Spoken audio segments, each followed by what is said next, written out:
You've been waiting for permission, waiting for signs, support, or the right moment. But those who rise don't wait, they decide. They walk into storms with the belief that nothing can break them. That belief becomes power. It builds momentum. Acting as if nothing stops you doesn't mean you never fall. It means you never fold. The shift begins when you stop looking for certainty and start moving like it's already yours. In a few moments, I will teach you how to act with boldness, move with certainty, and break through every obstacle. You are more powerful than you act. You walk through life as if your hands are tied, but have you ever truly tested your own strength? Not the kind that bends iron or lifts stone, but the strength to persist when others quit, to hold your vision when others scoff, to keep walking forward when the world closes in. Most men are imprisoned not by iron bars, but by invisible walls they built from doubt, fear, and memory. Why do so many act powerless when they're not? Because they've mistaken obstacles for barriers. They've confused discomfort for danger, and they've believed, wrongly, that failure defines a man instead of refining him. But here's a secret. Your limits were not born with you. You picked them up like dust by listening to those who stopped believing in themselves. The truth is simple. You can rise. You can act. You can move forward as if nothing stops you, because in reality, nothing can unless you give it permission. So how do you begin to tap this power? Start by refusing to speak limitation over your life. Replace every I can't with I'm learning. Speak boldly to yourself. Act deliberately. Walk as if the outcome is already yours. When your steps are firm, doubt has no place to settle. Picture this. Imagine you are standing at the foot of a great mountain. Most turn back at the base, seeing only the steep cliffs. But you take one step, then another, telling yourself with each stride, this path is mine. And suddenly, the summit no longer feels distant, it feels inevitable. So let me ask you, have you been walking through life like a guest in your own home? Or will you begin to act as the master of your fate, moving forward with certainty, not hesitation? The way you carry yourself shapes what you attract. Have you ever noticed how people are drawn to those who walk with certainty? There's a silent force in the way you enter a room, the way you hold your shoulders, the way you respond when pressure rises. It's not magic, it's not luck. It's posture. It's belief expressed in behavior. You can create outcomes by the way you carry yourself. Why does this matter? Because the world is not searching for another timid soul. It's looking for someone who acts with quiet conviction, someone who knows what they stand for and makes others feel safer simply by staying. When you act small, life shrinks to match you. But when you act bold, opportunities appear that once seemed hidden. What is this force that changes things before you speak? It's the discipline of presence. The refusal to flinch, the willingness to stand tall even when your knees are shaking. To build this, begin with one habit. Rise each morning and decide, I will walk, speak, and act today as if I belong at the table of kings. Then live into that decision. Do not wait for permission. Do not seek approval. Decide who you are and act accordingly. Picture this. You enter a meeting, not as someone seeking validation, but as someone bringing value. You sit. You listen, you speak only when it matters, and without saying much, your energy commands attention, not because of who you've been, but because of how you now carry yourself. So I ask you, are you shrinking in the presence of life, or will you expand into it, shoulders square, eyes forward, acting as if nothing, absolutely nothing, can move you off your path? You become what you persist through. Greatness is not handed to men, it is hammered into them, forged in fire, shaped by struggle. And that is why most will never touch it. They seek ease. But you must train yourself to do hard things again and again until difficulty becomes your default and struggle becomes your strength. Why is persistence so rare? Because the man who persists must suffer in silence while others feast on distraction. He must keep digging when the gold is still buried. He must keep walking while others sit and point fingers. But this is the secret. The one who keeps going becomes the one who stands alone at the top. What does it mean to act as if nothing stops you? It means to see resistance as a friend, not a foe. It means to laugh at failure, nod at delay, and keep building with faith while others doubt. How do you do this practically? Create rituals, not routines. Wake before the world does. Begin each day by reminding yourself, I move forward no matter what. And when pain shows up, don't retreat. Tighten your grip. That's how persistence is formed, not in one grand gesture, but in 1,000 silent choices. Picture this. You're planting seeds in dry soil, no sign of life for days. Weeks, the neighbors mock you. Even your own thoughts whisper, give up, but you keep watering. Keep showing up. And one morning, when no one's watching, it sprouts. Your effort breaks through. Now tell me, will you let the silence stop you, or will you persist until the silence breaks and your success shouts? Your mind is a kingdom. Guard it fiercely. Every battle you face out there starts in here, in the mind. Before a man is defeated in life, he is defeated in thought. And before he wins in life, he wins in thought. The mind is not a weak candle flickering in the dark. It is the sun if you learn to command it. Why do men lose their way? Because they allow doubt to rent space in their mind. They let fear deliver monologues. They treat every thought as truth, but not all thoughts deserve your attention. Not all voices are yours. So what must you do? You must stand at the gate of your mind like a soldier. You must challenge every thought that weakens you, every idea that makes you smaller, every memory that chains you to the past.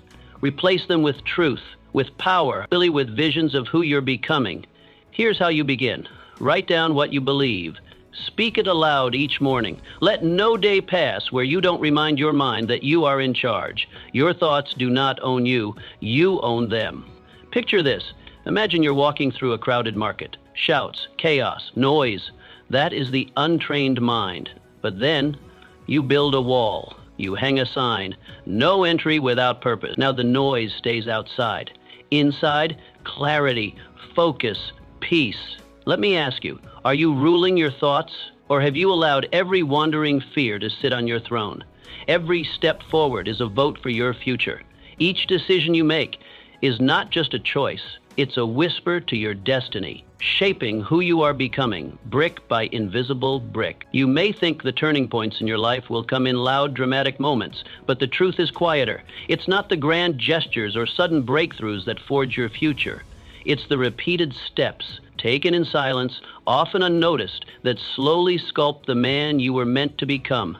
When you act as if nothing can stop you, it doesn't mean the path is clear or resistance is absent. It means you've placed your future above your comfort. It means you've made a vow that no matter what stands in your way, doubt, fatigue, failure, you will keep moving. Most men stay the same, not because they lack dreams, but because they underestimate the force of small, repeated action. They wait for the perfect moment. They wait to feel ready, strong, inspired. But transformation doesn't come from waiting. It comes from motion, from doing something, anything, that aligns with who you wish to become. That's the real secret. Progress does not demand a heroic leap. It only asks that you take the next honest step. Then take it again and again, with faith, with discipline, with belief that the man you are building is worth the repetition. So where must your focus lie? On momentum, not speed. On discipline, not drama. On repetition, not reward. One decision repeated with intention becomes a habit. That habit, lived out daily, becomes part of your character. And character, that is the substance from which your future is carved. Life does not respond to wishes. It responds to who you consistently are. Not occasionally, not when you feel like it, but every single day. What do you do when you feel numb? When the fire's gone? You move anyway. You get up anyway. You remind yourself that motion is meaning. You remind yourself that each act is a statement. This is who I am. You become your own proof, and you cast a vote for the man you are becoming, not through words, but through your walk. Now picture this. A man, quiet and consistent, lays a single brick each morning. Others mock. They don't see the vision. They laugh at the slowness, the simplicity. But he does not flinch. He keeps building, a brick, a brick, a brick. Days become weeks, weeks become years, and one day he steps back, and before him stands a fortress, impenetrable, undeniable, built not by bursts of effort, but by the steady hand of resolve. So I ask you, what are you voting for with your actions? Are your days a reflection of the man you say you are? Or are you betraying your own future through hesitation and excuse? Maybe it's time to cast a new vote. Not by speaking louder, but by acting stronger, with your pace, with your presence, with your steps. Let your life become the declaration. Let your daily discipline become the proof. The man who moves without waiting wins. You wait. You tell yourself you're just being wise, waiting for the right time, for that clear signal, for the cheerleaders to show up, for certainty to strike like lightning. But let's face the truth that most men avoid. The right time doesn't arrive.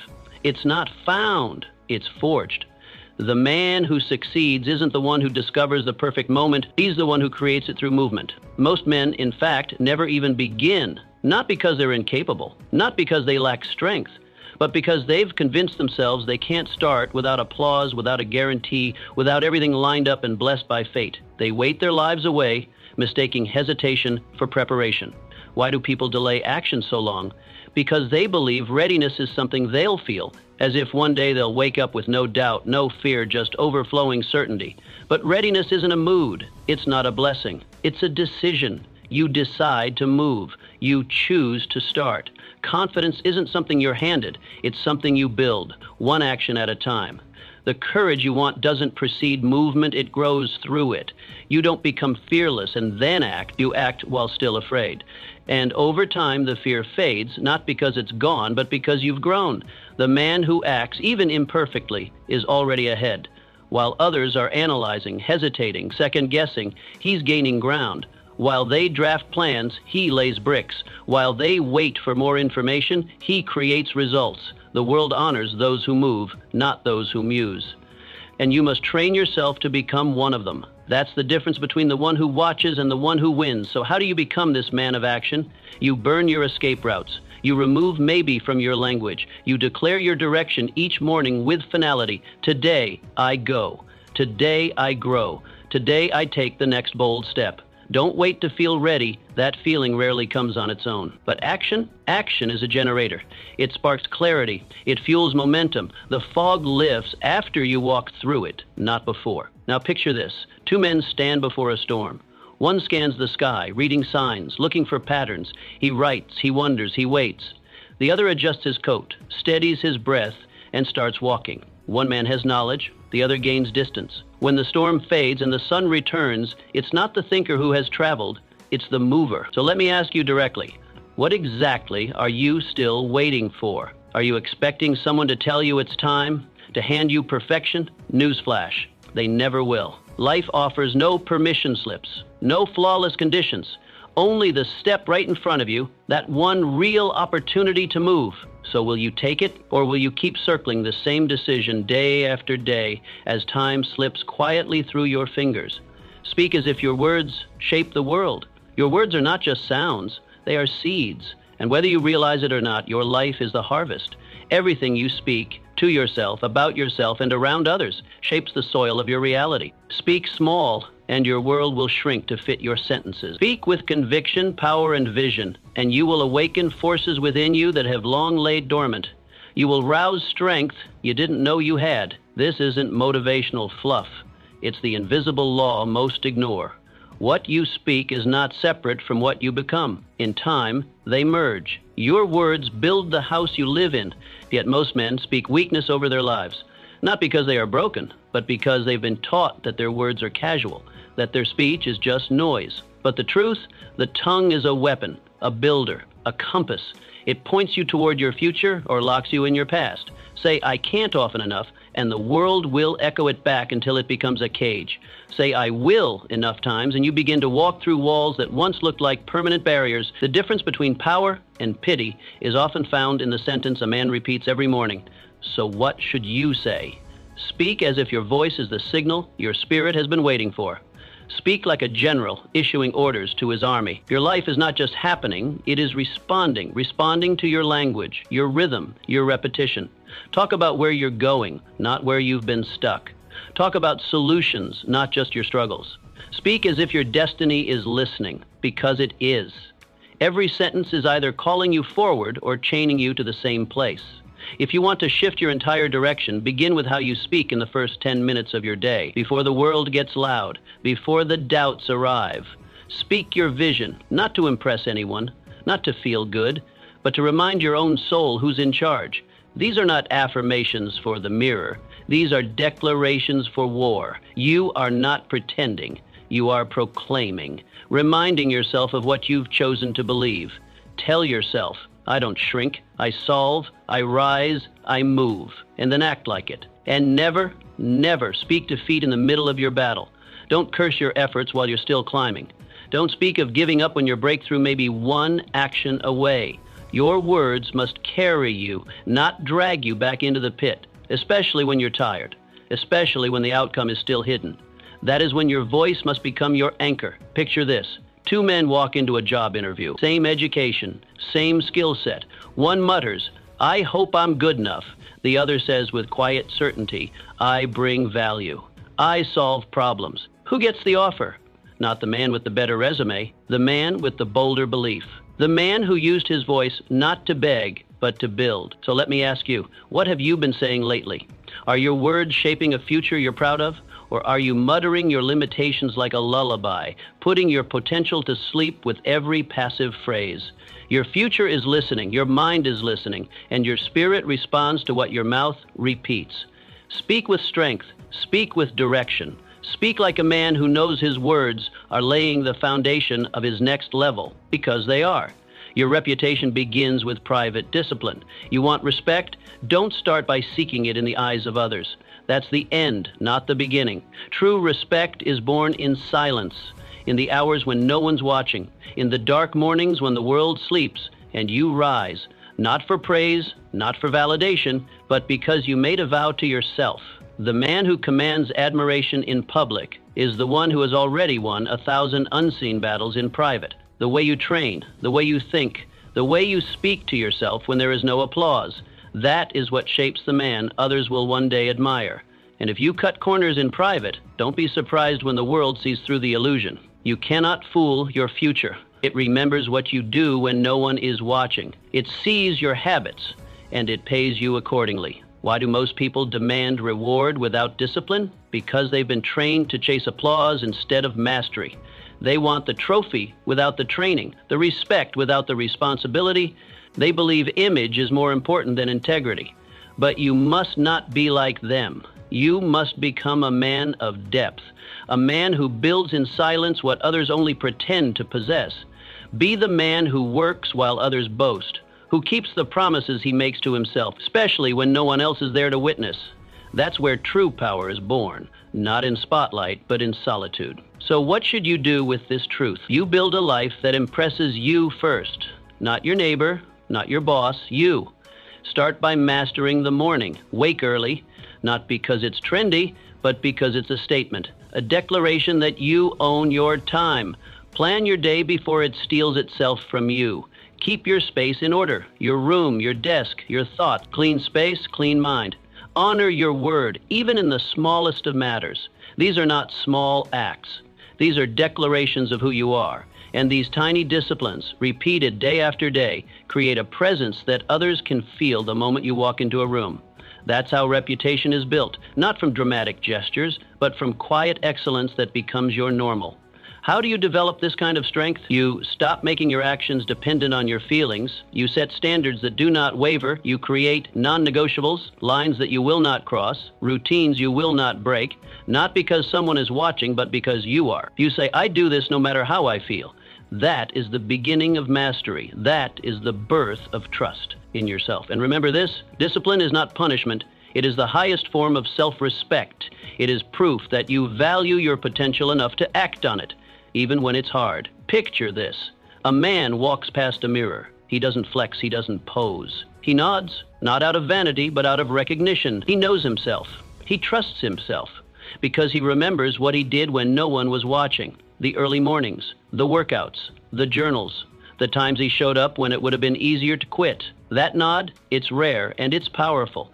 It is the quiet confidence of a man who has nothing to prove because he has receipts. He doesn't need permission to believe in himself. He's earned it. Now reflect. Do you admire yourself behind closed doors when it's just you and your thoughts? Are you proud of the man you see? Or are you putting on a show for the world while crumbling inside? Your answer will tell you more about your life than any praise or title ever could. You cannot demand respect from others until you give it to yourself first. And that respect, it is earned in silence, in sacrifice, in the sacred, unseen work. Because in the end, it is not your charm, your clothes, or your charisma that will make your name matter. It is your consistency, your integrity, your invisible victories. Those are the bricks that build a reputation strong enough to carry weight. So choose wisely what you do when no one's watching. because that is where the foundation of a powerful life is laid. Confidence is earned by keeping your word. You want to walk boldly through life? You want to act like nothing can stop you? Then there is one place you must begin. Keep your word to yourself. Not once, not sometimes, every time, especially when no one is watching, especially when it's hard. Because the man who cannot keep promises to himself cannot build self-respect. And without self-respect, no title, no position, no applause will mean anything. You might gain the world's praise for a moment, but your own reflection will always know the truth. And if you don't believe in you, that crown you're chasing will fall from your head the first time the winds of doubt blow. Self-respect is not a luxury, it's your armor. Why do so many men struggle with confidence? Because they believe it's something you're born with, that some men just have it. But confidence is not gifted, it is forged. It is a reward you earn when your actions match your intent. Every time you say, "I'll do it," and you actually do, you're engraving trust into your nervous system. You're sending proof to your brain that your word is law, and that law becomes your backbone. That is how men rise, not by noise, not by pretending, but by doing, quietly, repeatedly. And what happens when your words and actions finally align? Something rare. You begin to trust yourself. You stop second-guessing. You stop over-explaining. You move through life with a kind of quiet strength. Not arrogance, but assurance. It's in the way you walk, the way you enter a room, the way you speak. You don't announce what you'll do. You don't need to. You've made a habit of proving it, and that speaks volumes. People feel it, and slowly the world starts to trust you too, not because you demanded respect, but because you demonstrated integrity. So how do you begin building this kind of unshakable confidence? Don't start by trying to conquer the mountain. Start with one step, one promise. Make one simple commitment to yourself each morning.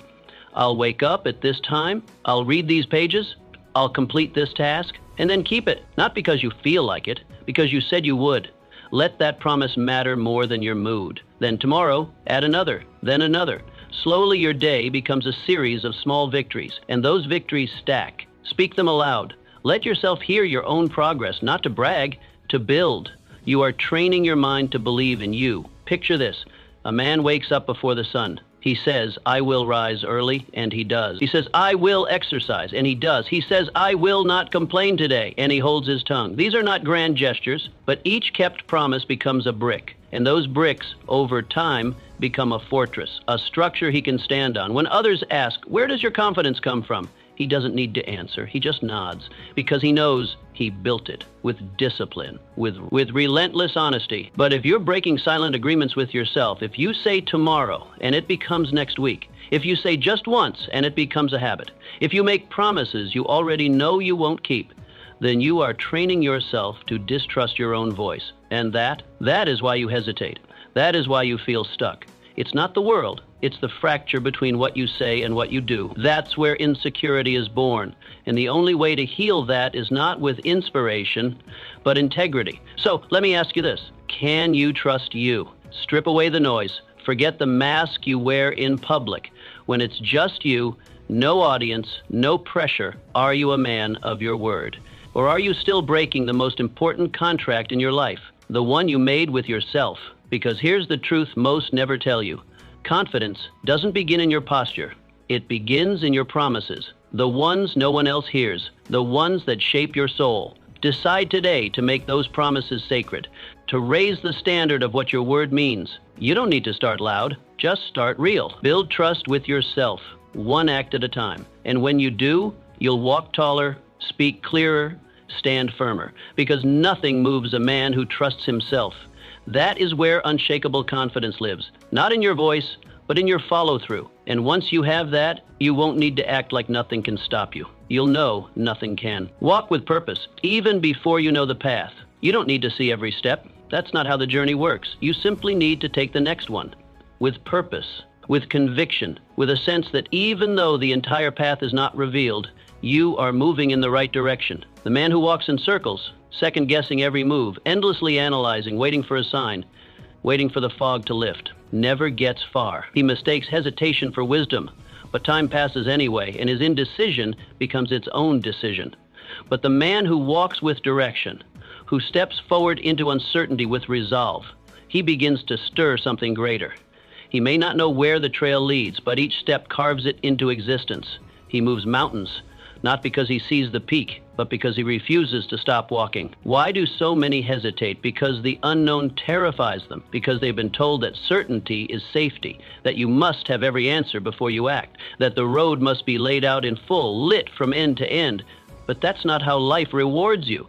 That's not how purpose is discovered. No man has ever seen the entire path before he began the climb. No legend was born with a perfect map. Purpose is not waiting at the summit, calling your name. It is forged in the ascent, in the struggle, in the steps taken without applause, without clarity, without approval. And the longer you wait for everything to align, the further you drift from the life that could have been yours. So what should you do when the way is unclear? Choose. Choose a direction. Pick a mission, not in desperation, but in discipline. You do not move with panic. You move with poise, not with fear, but with fierce intention. You don't chase 10 things. You commit to one. You plant your flag, and you walk. And as you walk, something strange begins to happen. The path begins to reveal itself. Doors open that you didn't see before. People appear who weren't there at the start. The ground beneath you strengthens with each step. But none of it happens unless you begin. And when doubt creeps in, as it always does, don't seek comfort in results. Anchor yourself in values. Ask yourself, what kind of man do I want to become? That question will serve you more than any plan ever could. Because when you know the man you are building, you don't need the world to reassure you. You have a compass that doesn't depend on conditions. It doesn't matter if it's sunny or storming. If the crowd is cheering or silent, you keep moving. And every step you take in alignment with your values is a brick in the foundation of your future. You don't need speed, you need direction. A man moving slowly toward a worthy mission is miles ahead of the man running in circles with no clarity. Don't confuse motion with meaning. The question is not how fast am I going, but am I headed somewhere that matters? Picture this. 2 travelers stand at the edge of a vast landscape. One waits. He needs the perfect map. He wants certainty. He refuses to begin until every detail is known. The other looks to the stars. He trusts his principles. He knows where he wants to go, not the exact route, but the direction. So he steps forward. He meets allies. He adapts. He discovers hidden roads. The terrain shifts, but so does he. He grows because he moves. And the other, he's still at the beginning, still sharpening his pencil, still waiting, still stuck. Now ask yourself, are you walking or just thinking about walking? Are you in motion or are you just planning to be? You don't need to have it all figured out. No one does, and if they say they do, they're lying. Life doesn't reward the most prepared. It rewards the most committed. You earn your wisdom by walking through the fog. You find your strength in uncertainty. You uncover the path by taking steps, not by standing still. So trust your feet. Trust your effort. Trust that the man who keeps moving, even when he's unsure, is the man who eventually arrives, because he learns, because he endures, because he acts. You don't need to know every turn. You don't need the full map. You just need the courage to begin. One step, then another, and another. That's how paths are made. That's how lives are built. That's how greatness is earned. So will you walk forward, even when the road isn't clear, or will you stand still, waiting for a certainty that never comes? The next step is waiting, and it's yours to take. Stop explaining yourself. Let results speak. The man who constantly explains himself reveals more than just his words. He reveals his uncertainty. When every move you make is followed by justification, when every decision must be padded with disclaimers and defended from imaginary critics, you're not living from a place of conviction. You are negotiating with your own doubt. But the man who moves in alignment with his purpose does not require applause or approval. He moves because it is time to move. He acts because he knows what must be done. The world may not understand him, may even question or mock him, but he does not shrink because he is not here to convince the crowd. He is here to build. Why, then, do so many feel the need to explain themselves? Why the endless disclaimers, the hesitations, the justifications? It is not always weakness, but it is often misplaced energy. At the root, it's a hunger for validation, a desire to be seen, to be understood, to be affirmed, especially by those who have no stake in your future. But here's the harsh truth. If you're always adjusting your course based on outside opinions, then your mission is no longer your own. You've handed the wheel to people who are not on your journey. You've given them authority they didn't earn. And now they shape your path without ever taking a single step beside you. Let this be your reminder. Your life is not a group project. Your calling is not a committee decision. The people who question your path don't carry your burdens. They don't wake up with your worries or stay up with your dreams. They don't know the prayers you've whispered, the sacrifices you've made, or the battles you've fought in silence. So why should their doubts define your direction? You must learn this truth early. The more you try to explain your way into approval, the more you dilute your own power. You begin to bend, to shrink, to soften your voice until it's no longer your own. And once you start tailoring your truth to please the crowd, you lose the clarity that was meant to carry you forward. Conviction becomes compromise. Vision becomes vague. But it doesn't have to be this way. How do you break this habit? You start by believing deeply in your own decisions. You act with clarity, not with arrogance, but with quiet strength. You trust the preparation behind your step. You trust the wisdom behind your silence. If you've thought deeply, reflected honestly, prayed sincerely, then move and let that movement be your statement. You don't owe the world a speech. You owe it your transformation. Let your life explain what your words never could. Let your results settle the debate.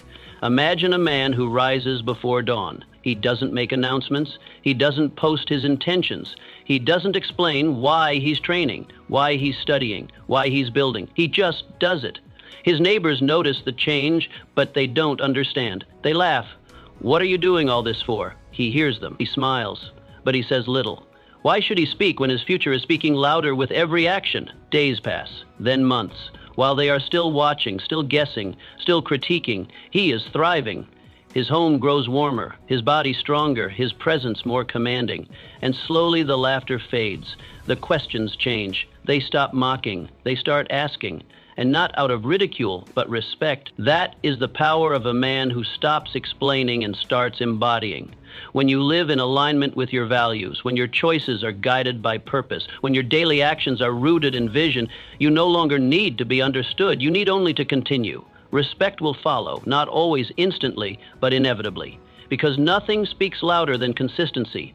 So now the question turns to you. Are you trying to explain your way to respect, hoping that if you talk long enough, others will finally approve? Or are you building a life so solid, so undeniably disciplined that no explanation is ever needed? One path leaves you drained, constantly performing, constantly defending. The other leaves you empowered, because your life becomes your message. Your strength becomes your language, and your silence becomes the loudest proof that you are not living for permission. Speak less, move more, let the results rise in your defense. Let the transformation do the talking, because in the end, the world does not remember what you said you would do, it remembers what you did. Success favors the man who acts calm under fire. The storm doesn't destroy a man, it reveals him. It strips away illusion, comfort, and control. It tests the very structure of who he is beneath the surface. And here's the truth. Most people don't fall because of the storm itself. They fall because of how they react to it. Panic is what breaks them. Fear is what drives them off course. But the man who remains calm, he becomes something different. He doesn't just survive the storm, he commands it. While others run, shout, or shut down, he stands still, grounded, centered, like the eye of the storm, because he knows something they don't, that the man who holds his ground owns it. Why is calm so powerful? Because pressure is the great separator. It divides the men who rehearse strength from those who possess it. It exposes who is real and who is merely performing. When everything is smooth, everyone looks composed. Everyone talks big. But when the temperature rises, when things go sideways, only the prepared endure. Only the man who has trained for intensity can stand in it without shaking. Calm, then, becomes more than a mood. It becomes evidence. Proof that your character is not rented but owned. And in those moments, people look to the one who doesn't flinch, the one who doesn't add noise but brings order. You must understand something many never will. Calm is not weakness. It is not passivity. It is not surrender. Calm is control. It is strength, filtered through discipline. It is the outcome of a man who has decided that his emotions will not command him. He will command them.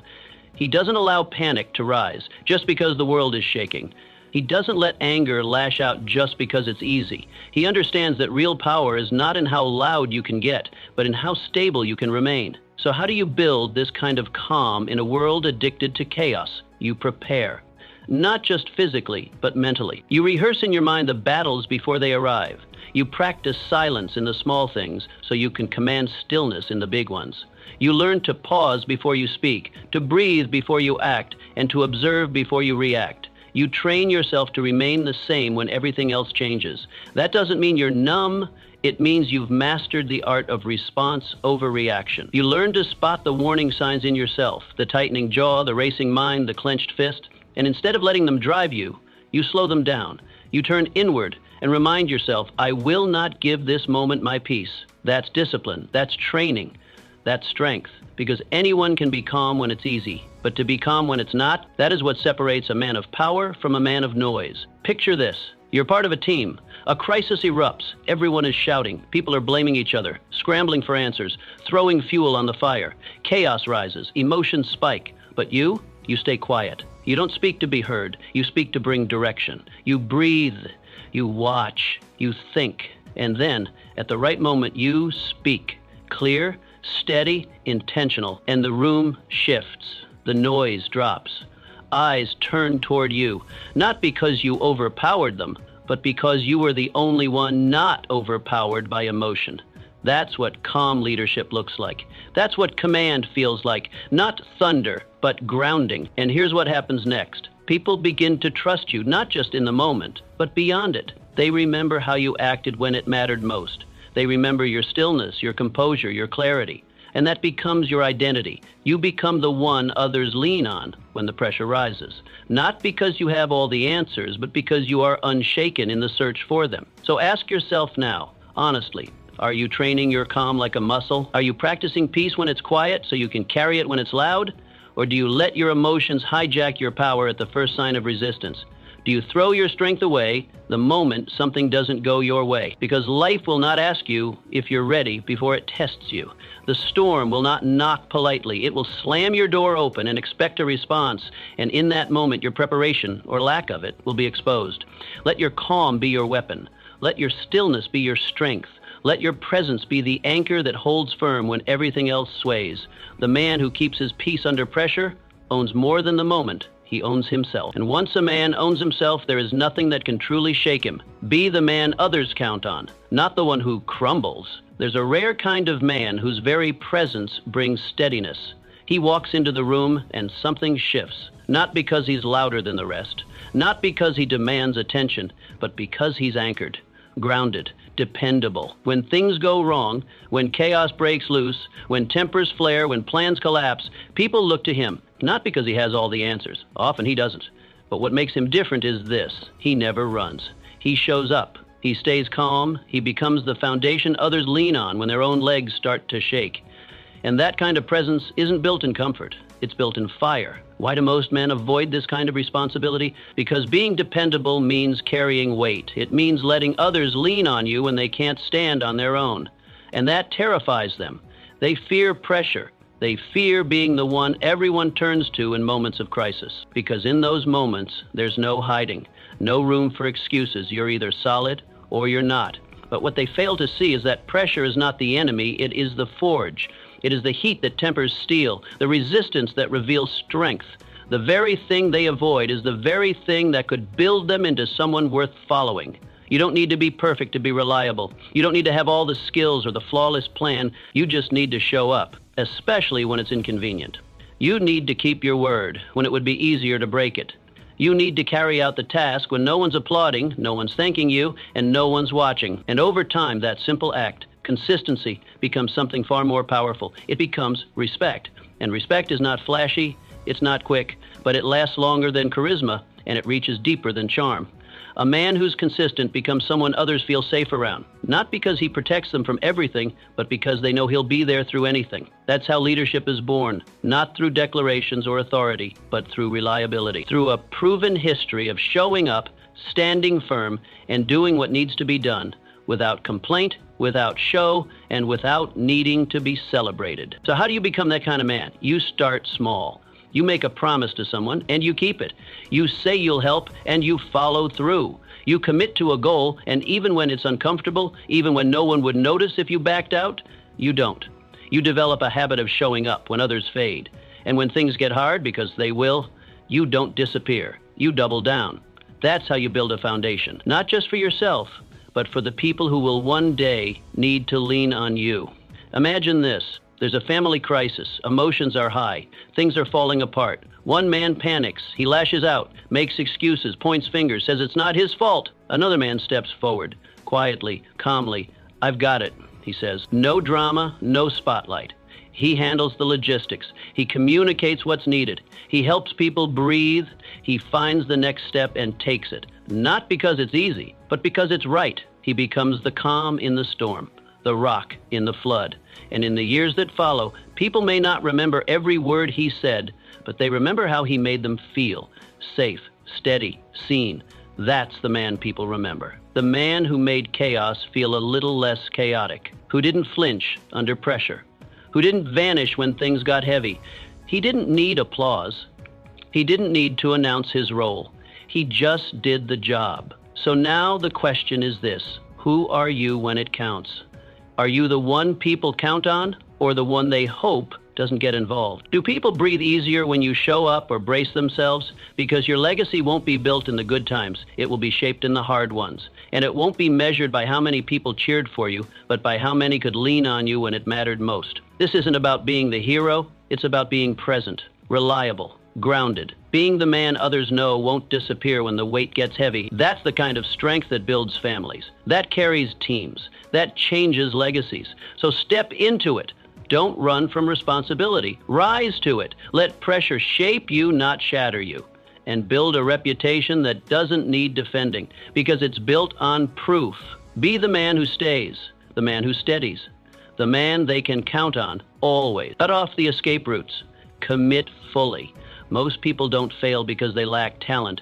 They don't fall short because they weren't smart enough or capable enough. They fail because they leave the back door open. They plant their feet in two worlds: the world they want and the world they know. One step forward, one step in retreat. They build an escape plan before they've even begun. If this doesn't work, I can always fall back on that. As I get tired, I'll just pivot. If it gets too hard, I'll leave. And so they never give their full weight to the mission, never their full heart, never their full force. They keep a piece of themselves in reserve. And that piece, the part that refuses to commit, is what eventually costs them everything. To win at anything meaningful, you must burn the bridge behind you. You must act as if turning back is not an option. Because until that moment, your effort will always be divided. You'll hesitate, you'll compromise, you'll soften when it gets hard.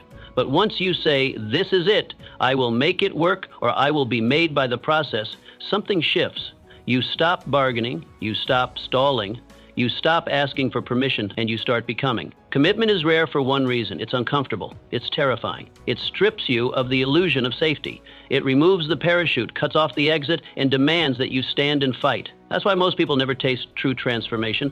They flirt with change, but they never marry it. They visit discipline, but they never move in, because deep down, they're still holding on to the hope that there's an easier way, a shortcut, a softer road.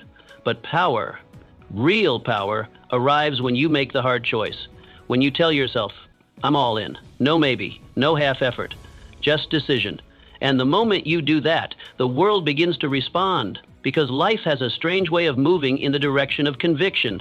Doors begin to open, resources begin to gather, people begin to notice. Not because your talent changed overnight, but because you did.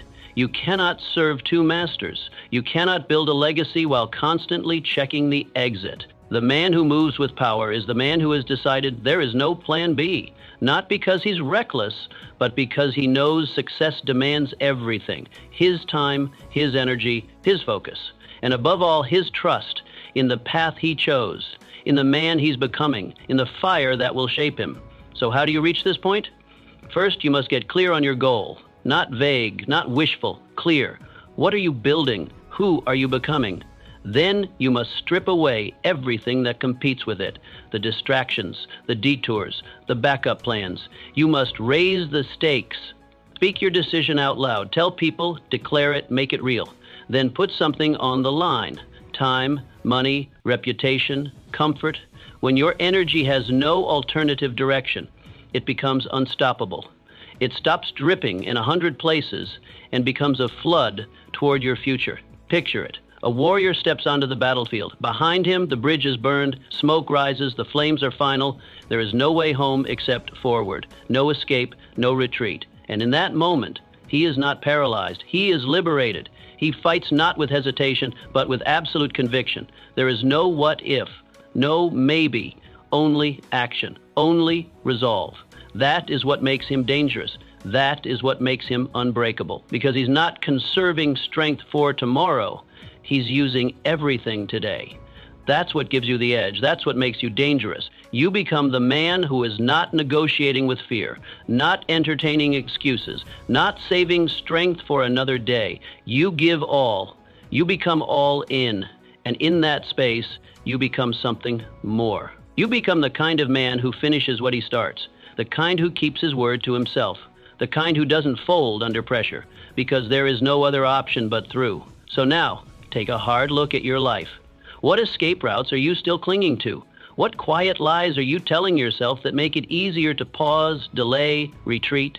What bridges are still standing behind you, tempting you with the comfort of familiarity? And then ask yourself, what if you cut them off today? What if you decided right now that the way back no longer exists? Would you rise or would you run?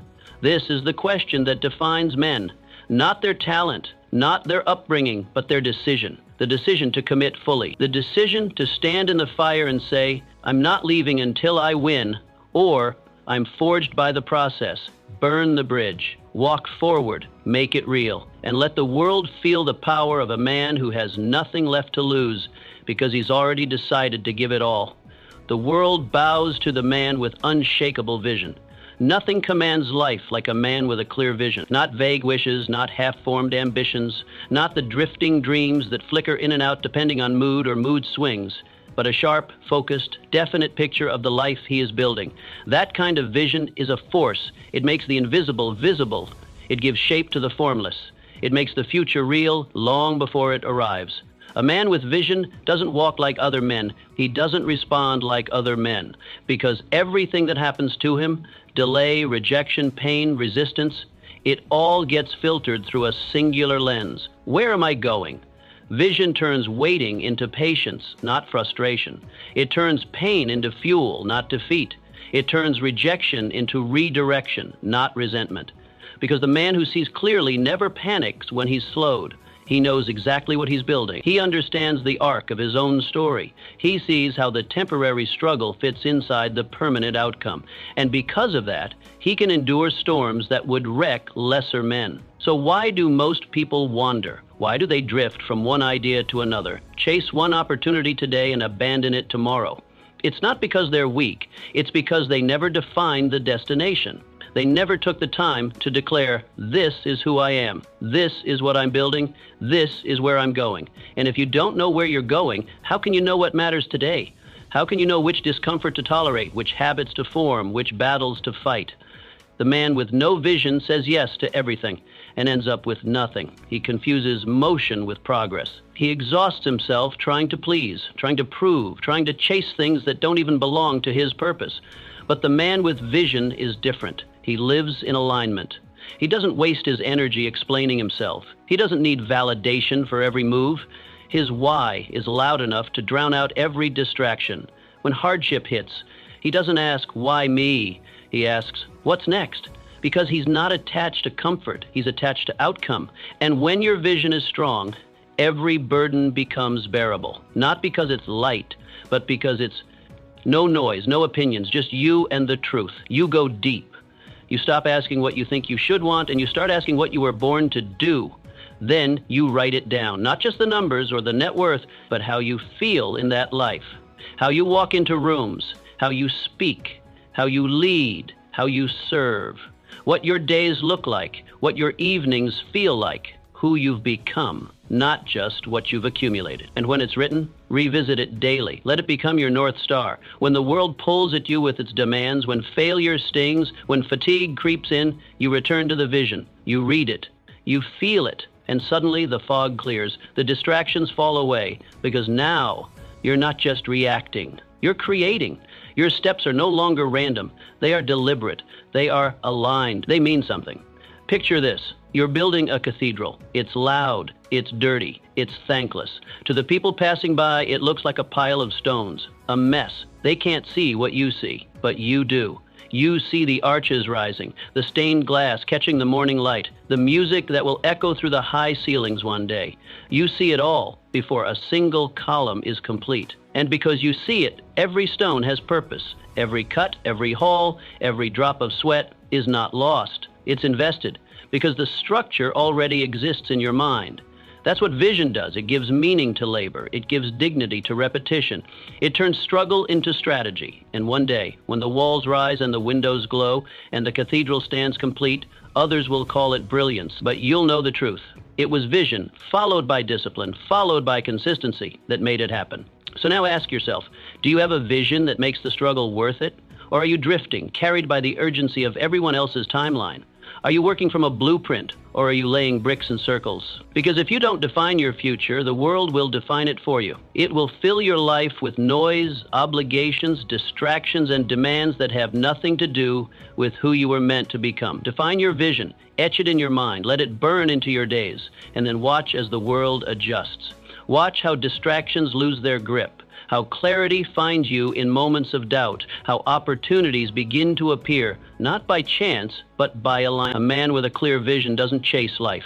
He commands it. Move in silence. Let your growth speak. There's a rare and quiet strength that lives in silence. Not the silence of fear, not the silence of hiding, but the silence that comes from self-trust. The kind of silence that doesn't need validation, doesn't beg for recognition, doesn't scream to be seen. The man who walks in silence isn't invisible, he's focused. He's doing the work, not to be noticed, but because he knows what he's building is real. His steps are deliberate, his decisions are private, he doesn't post every move, he doesn't explain every dream, he simply builds. And when the time is right, the results speak louder than his words ever could. Why is silent progress so powerful? Because it's protected. It starves doubt of its audience. It starves ego of its temptation. It removes the noise. Most men lose their strength not because they aren't capable, but because they talk too soon. They make declarations before making decisions. They announce grand plans they haven't committed to. They go public before they've gone deep. They want applause before they've earned sweat. And once the world knows, once the eyes are on them, they buckle. Because now the pressure is to perform, not to build. But the man who keeps his progress quiet builds something deeper, stronger. He removes the need to impress. He removes the distraction of opinions. He makes room for the only thing that truly matters, growth. Growth without spectators. Growth without pressure. Growth that happens in the dark, like roots digging deep beneath the surface. You don't see it, you don't hear it.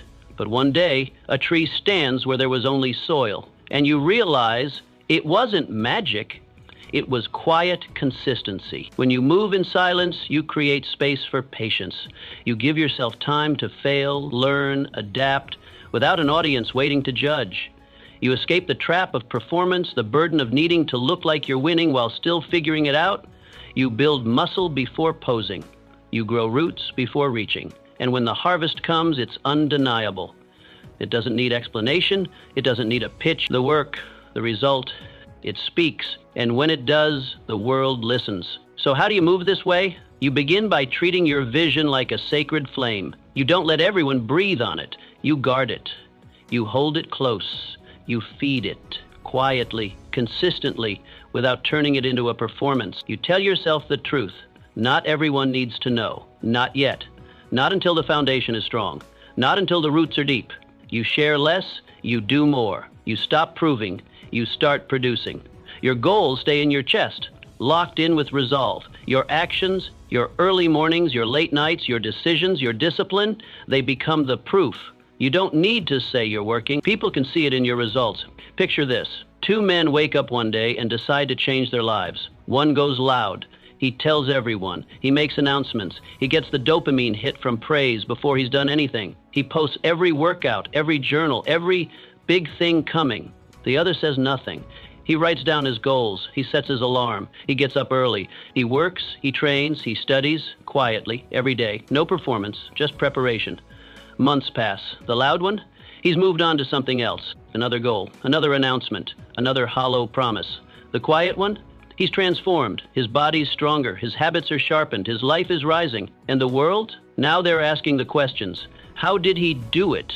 Where did this come from? That's the power of quiet work. The spotlight finds you. Not because you chased it, but because you outlasted the noise. So now, ask yourself honestly, are you building for applause or legacy? If no one clapped for your progress, if no one congratulated your growth, would you still do the work? Would you still rise at 5 a.m.? Would you still read the book, make the call, hold the line, sharpen your edge?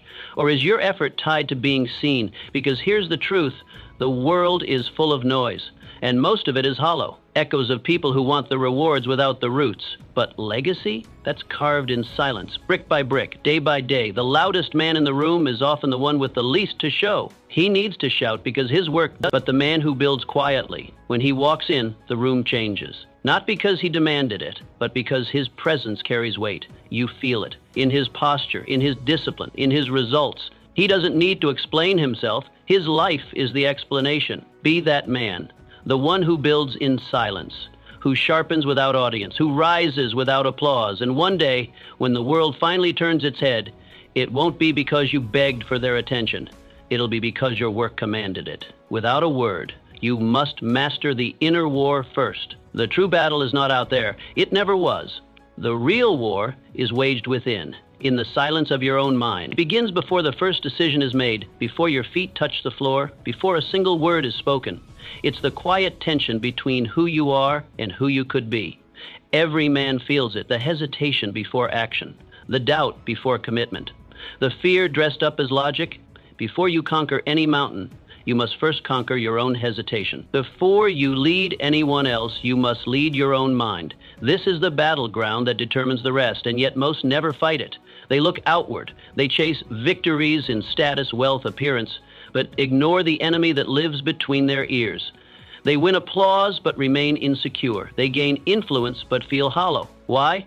Because if you don't master your inner world, no external success will last. The enemy within will sabotage every breakthrough. It will whisper doubt into every achievement. It will drag you back into the very patterns you promised yourself you'd never repeat. You'll keep building castles only to watch them crumble under the weight of your own untrained thoughts. You must ask yourself one thing, and answer honestly. Are you the commander of your mind or its prisoner? Because make no mistake, your mind will be ruled, either by discipline or by default, either by intention or by impulse. There is no neutral ground. Every day you are either training your mind or being trained by it. You are either shaping it or being shaped by the fears, the lies, the laziness it throws at you. What does mastery look like? It doesn't mean the absence of doubt. It means dominion over it. It means recognizing that not every thought is true, that not every emotion deserves your attention. It means interrupting the fear the moment it speaks, catching the lie mid-sentence, redirecting your focus away from weakness and into action. Mastery is not bravado, it's self-command. It's the man who sees the chaos rise inside him, but chooses to breathe, to speak strength to himself, to move forward anyway. It's when your will becomes stronger than your noise.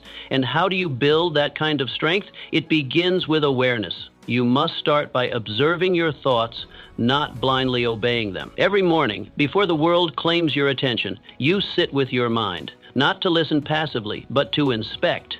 Write down what's circling your head. Look at it with honesty. What's useful? What's fear? What's fiction pretending to be fact? You take the thoughts captive. You challenge them. You learn to say, that's not truth, and I don't have to follow it. And then you act against the ones that try to limit you. You build habits that anchor your inner world. Reading the words of warriors, journaling with intention, praying with focus, planning with clarity. You do not let your mind wander into weakness. You clean your mental battlefield every day, sharpening your tools before the war begins. Imagine this. A man wakes up with a weight on his chest. He hasn't even moved, and already his thoughts are scattered. You're behind. You're not ready. Why try again? Fear steps up to lead. But this man, he doesn't just let it take the reins. He pauses. He breathes. He doesn't complain.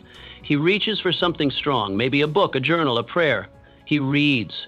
He reminds himself, this is my day. He speaks with authority, not to others, but to himself. And when he steps into the world, he walks like a man governed by conviction, not chaos. That's the difference. That's what separates strength from weakness. Because when fear rises, one man pauses but still steps forward. The other freezes, folds, or flees. One man chooses action in the face of uncertainty. The other lets uncertainty choose his steps for him. That is the real battle. Not whether you feel fear, but whether it commands you. The strong man responds. The weak man reacts. And your entire life will pivot around which of those two you become. So now take a hard look inward. Who is in control when the thoughts rise, when pressure hits, when plans fail? Do you fall into panic? Do you let the storm of your mind pull you under? Or do you rise, breathe, and take command? Because that's where greatness begins. Not in talent, not in appearance, but in mastery of the invisible war that most men never even try to fight. Win this war, and every other victory will feel like alignment, not accident. Lose this war, and no matter how high you climb, you will feel the weight of sabotage from within. So the question stands, when the voices rise, when the fear speaks, when the pressure tightens, who leads, you or the noise? Only one answer will change your life, and it begins the moment you decide to stop reacting and start ruling. Become immune to approval. Act from within. The man who depends on constant praise will never build anything real. He might appear confident, he might make noise, he might even rise quickly, but what he's building is hollow, fragile, because his foundation isn't purpose, it's approval. And when approval is your fuel, criticism becomes poison. When you rely on applause to move forward, the first whisper of disapproval becomes a chain. You hesitate, you shrink, you doubt yourself, not because your vision is flawed, but because someone else doesn't understand it. That is the danger of building your life on external validation. It makes you reactive, not resilient. But when a man's fuel is purpose, he becomes untouchable. Not arrogant, anchored, his strength doesn't rise and fall with the opinions of others. He doesn't crumble under gossip or glow only in praise. He knows who he is. He knows where he's going. And because of that, no outside voice, whether applause or attack, can shake him. He acts not to be seen, but because he believes. He moves not to impress, but because he's convicted. And that kind of man is rare.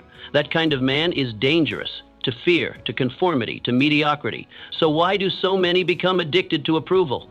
Because they were never taught how to validate themselves. They grew up measuring their worth by others' reactions. A smile, a compliment, a nod of approval. Slowly, their compass turned outward. They stopped asking, what do I value? And started asking, do they like me? And with that shift, their power slipped away. Their decisions became softer, safer, more strategic, not to win, but to please. But growth, the kind that transforms you, never comes from consensus. It comes from conviction. Real growth begins when you stop asking, do they like me? And start asking, am I becoming who I'm meant to be? That shift is everything. It returns the authority to where it belongs, within. It frees you from the prison of performance. It gives you the courage to act even when the crowd is silent, or worse, hostile. Because not everyone will see your vision, not everyone will cheer your growth. Some will laugh at it. Some will try to shrink you back into the version of you that made them comfortable. But if you belong to their opinions, you will never belong to yourself. That's the test. Not how loudly you can speak your truth, but how quietly you can keep walking when no one claps, when your name is left out, when your work is ignored, when your path is mocked. Do you still walk? Do you still build? Do you still rise? Because you know the value of what you're creating.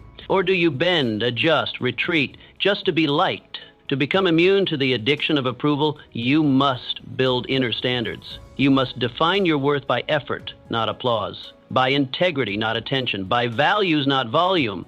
You become your own scorekeeper, whether you lived your truth, whether you moved one step closer to the man you're trying to become. Each morning, the world will offer you two paths, one of applause and one of alignment. One path flatters you but steals your power. The other tests you but strengthens you.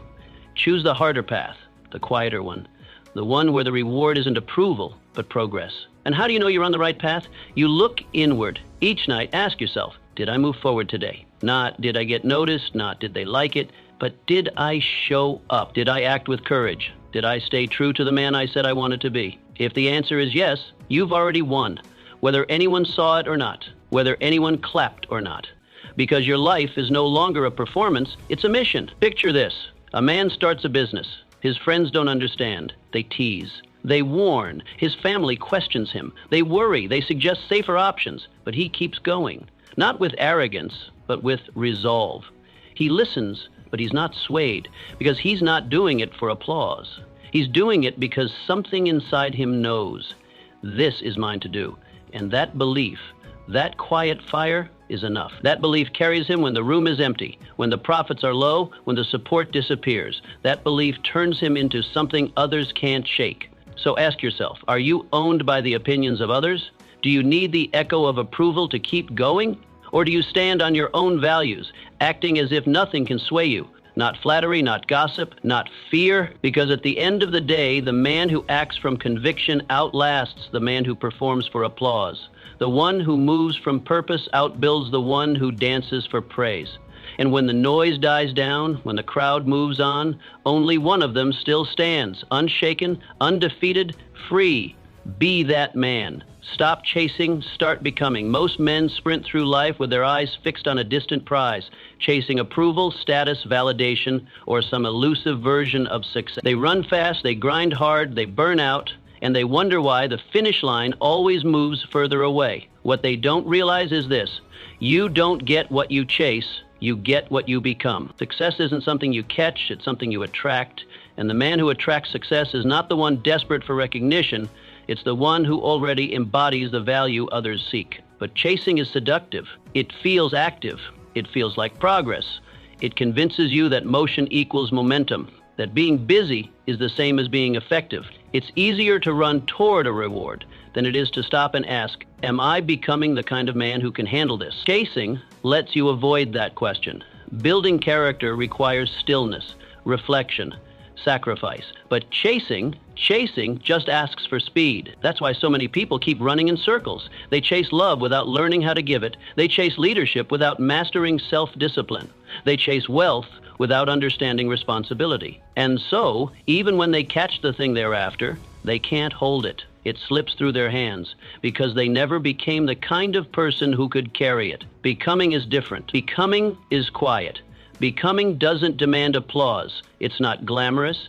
It happens in the early mornings, in the uncomfortable moments, in the small invisible victories that no one sees.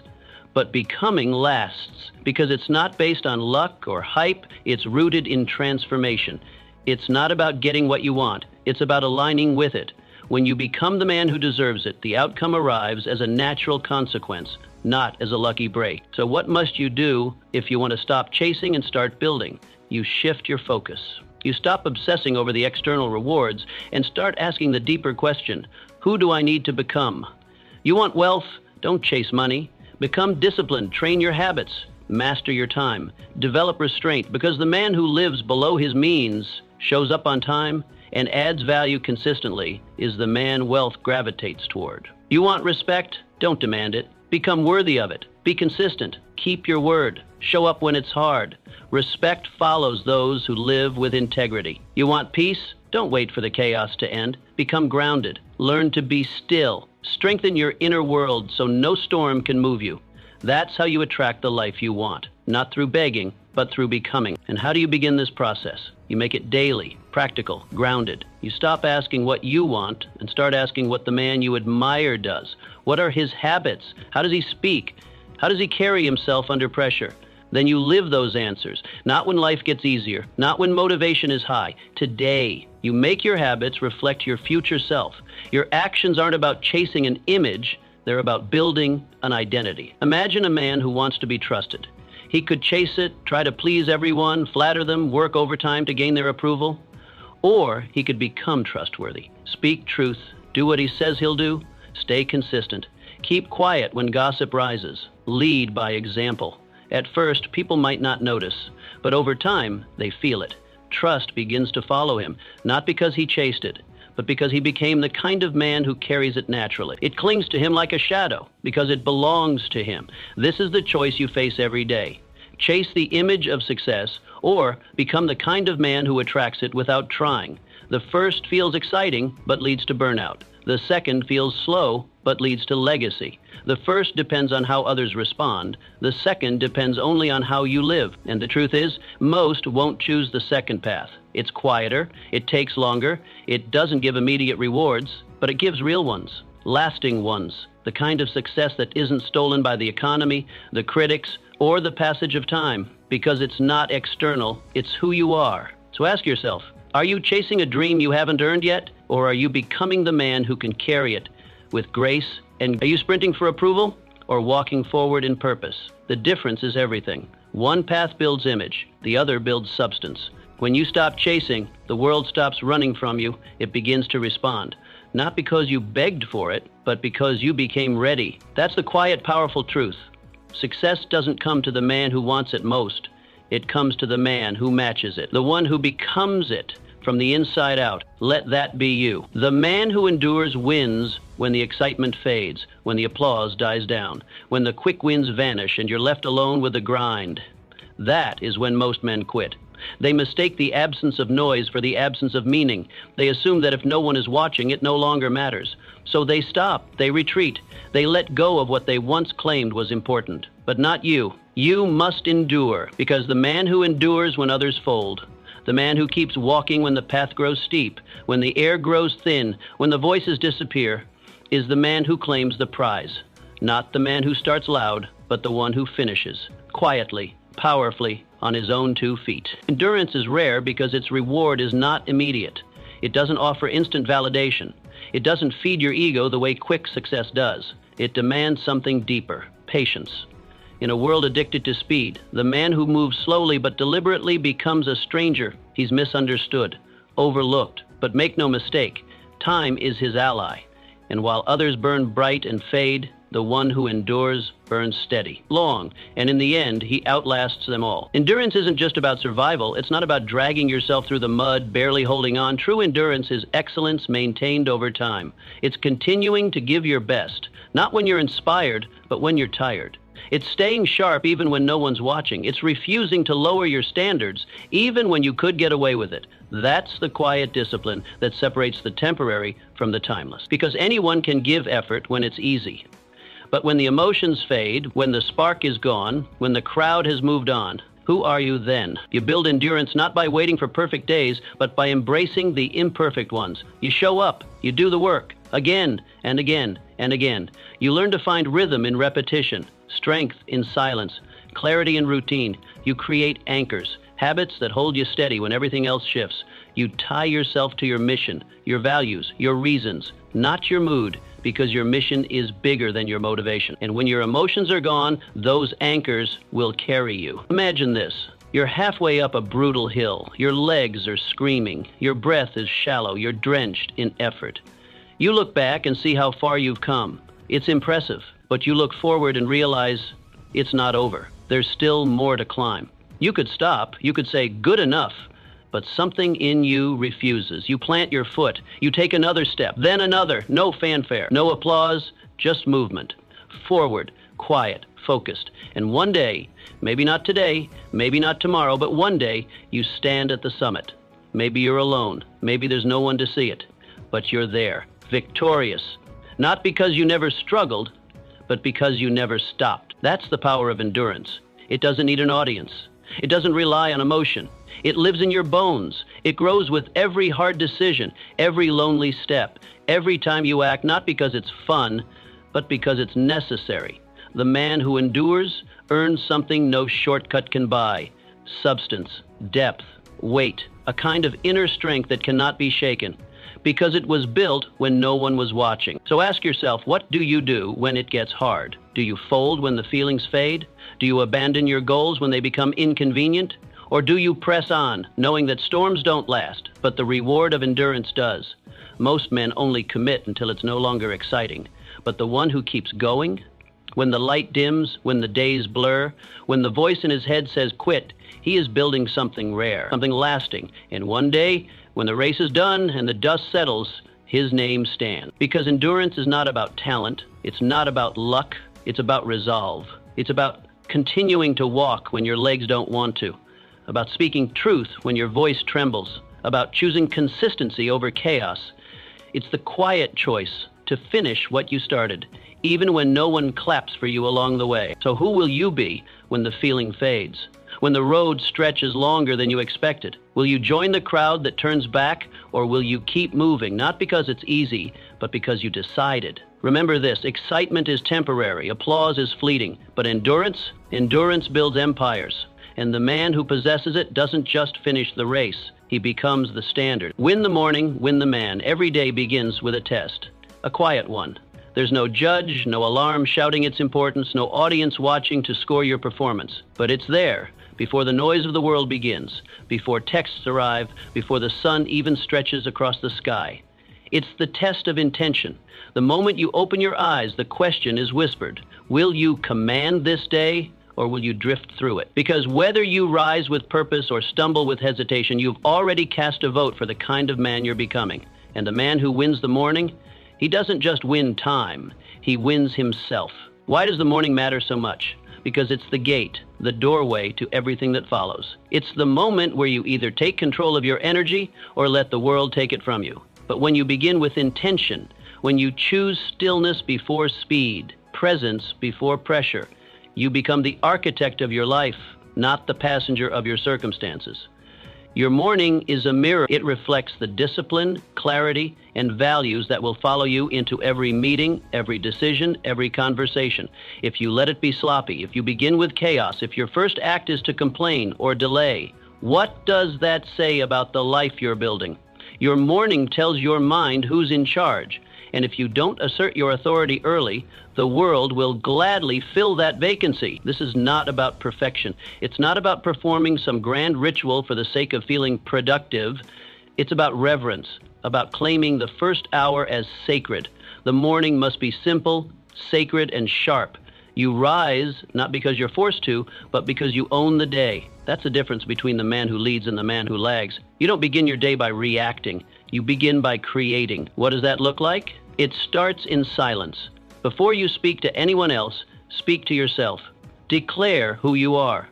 Not who the world says you are, not who your doubts whisper you might be, but who you've decided to become. That declaration sets the tone. Then you read. Something timeless, something deep, something strong. Not news, not gossip, not noise.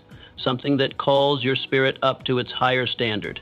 You move your body, not to impress, but to awaken, to remind yourself that you're alive and capable. Then you sit in stillness, breathe, align your mind with your mission, and then, only then, you begin your day. This is not a luxury, it's a necessity, because the world will test you.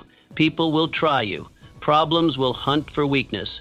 And if you enter the arena without sharpening your sword, without steadying your stance, without commanding your own thoughts, you will lose. Not because you aren't strong, but because you weren't ready. Now picture this, two men. One rolls out of bed at the last minute, eyes bleary, already buried in anxiety. His feet move, but his mind is scattered. The day pushes him, pulls him, owns him. He's reacting to everything, never creating anything. The other man wakes with calm resolve.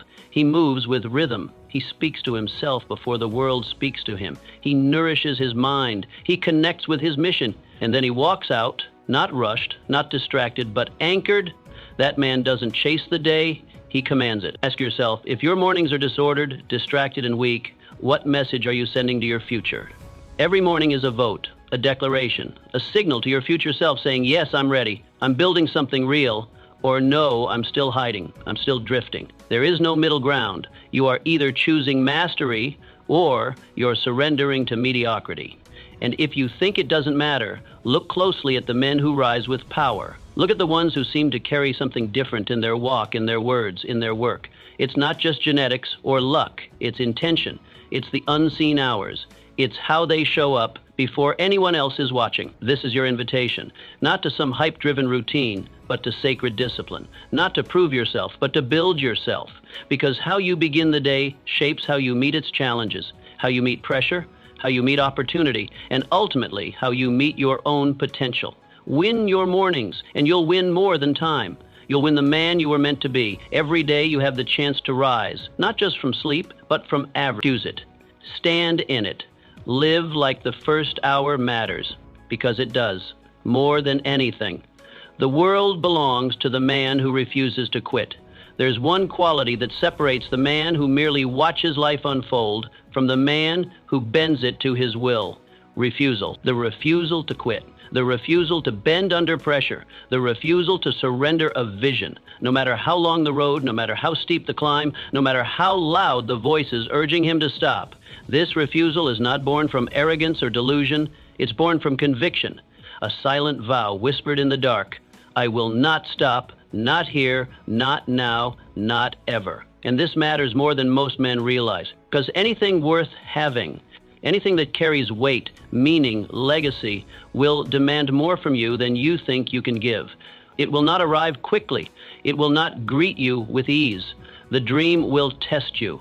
It will delay itself. It will bruise your ego. It will ask if you're serious. And when the pressure increases, when the failures pile up, most will fold. They'll say it's not meant to be.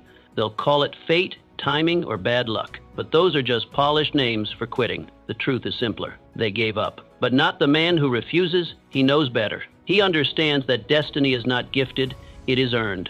And only the stubborn will own it, not the loudest, not the most talented, not the one with the cleanest plan, but the one who keeps getting up, the one who rebuilds what crumbles, the one who doesn't retreat when the storm rolls in, but leans into it with steady eyes. That man is not lucky. He is relentless. He is the one who acts as if nothing can stop him, not because he hasn't been hit, but because he's been hit and still stands. Failure doesn't shake him. It shapes him. Setbacks don't slow him. They sharpen him. He doesn't need comfort, and he doesn't beg for reassurance. His path is paved in repetition, not inspiration. He keeps going because he made a sacred vow to himself. I do not stop. But how do you build this kind of steel? How do you become the man who does not break? You start by remembering what's at stake. Not the surface rewards, not the trophies or the applause, but the man you're building. Every day you choose to endure, you reinforce that man. Every day you quit, you weaken him. Strength and weakness are not moods. They are habits, and every choice you make is a rep. When others rest, you repeat. When others doubt, you do. When the excuses appear, you confront them with your record, your own proof. Keep a log of your effort. Track the nights you stayed in the fight. Look at it when you want to walk away. Let it shame your hesitation. Let it remind you, you've come too far to quit now. Imagine a builder. He lays stone after stone, day after day. Then a storm comes, fierce and unforgiving. It washes away his work. The structure collapses. Most men would curse the sky. They'd say it's a sign. They'd walk away and call it wisdom. But not this man. He returns the next morning, quiet, focused. He lays the first stone again. The rain may return. The storm may test him again. But so be it. He lays the stone again. Over time, the ground begins to change. It remembers him. The stones begin to lock. The foundation deepens. The structure begins to stand. Not because the storm stopped, but because the builder never did.